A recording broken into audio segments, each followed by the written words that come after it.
ইতিহাস শুধু বীরেদের গল্প নয়, ইতিহাসে আছে এমন কিছু নাম যাদের স্মরণ করলে আজও গা শিউরে ওঠে।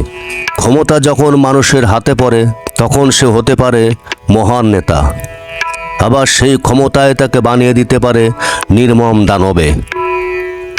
আজ আমরা জানব ইতিহাসের সবচেয়ে ভয়ঙ্কর 5 জন শাসকের কথা, যাদের সিদ্ধান্তে লক্ষ লক্ষ মানুষ হারিয়েছে প্রাণ।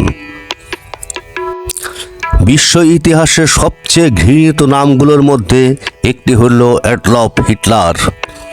তিনি ছিলেন নাৎসি জার্মানির নেতা এবং দ্বিতীয় বিশ্বযুদ্ধের মূল নায়ক।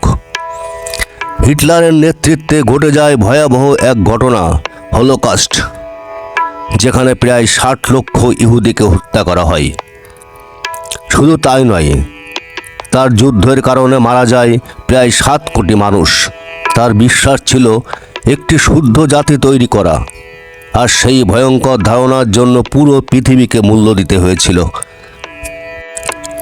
পরবর্তী নামটি হল জোসেফ স্টালিন, সোভিয়েত ইউনিয়নের এক নায়ক শাসক।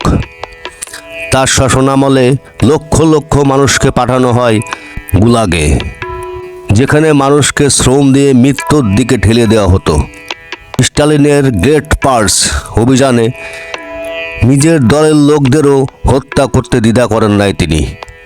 ধারণা করা হয় তার শাসনামলে প্রায় 2 কোটি মানুষ মারা যায়। তার শাসন ছিল ভয় আর সন্দেহের উপর দাঁড়িয়ে। মাও সেতুং, চীনের কমিউনিস্ট বিপ্লবের নেতা। তিনি গ্রেট লিপ ফরওয়ার্ড নামে এক পরিকল্পনা নেন, যার ফলে ভয়াবহ দুর্ভিক্ষ দেখা দেয়। ফসল উৎপাদন কমে যায়, খাদ্য সংকট তৈরি হয়, আর মারা যায় প্রায় 3 থেকে 4 কোটি মানুষ।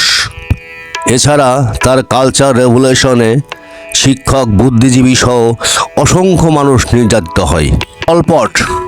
পলপট ছিলেন কলম্বিয়ার এক ভয়ঙ্কর শাসক। তার লক্ষ্য ছিল একটি শুদ্ধ কৃষিভিত্তিক সমাজ তৈরি করা। এই লক্ষ্য পূরণ করতে গিয়ে তিনি শহরের মানুষদের জোর করে গ্রামে পাঠান। শিক্ষিত মানুষদেরকে হত্যা করা হয়, কারণ তারা নাকি বিপজ্জনক।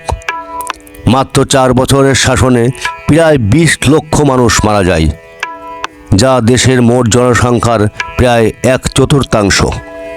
চেঙ্গিস খান ছিলেন মোগল সাম্রাজ্যের প্রতিষ্ঠাতা।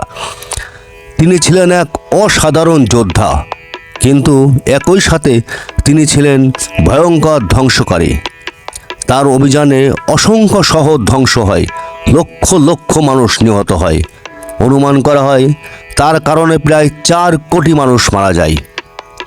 তবে একথাও সত্য, তিনি ইতিহাসের সবচেয়ে বড় সাম্রাজ্যগুলোর একটি গড়ে তুলেছিলেন।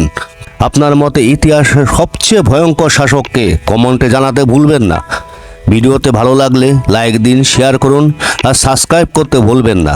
সবাই ভালো থাকুন, ধন্যবাদ।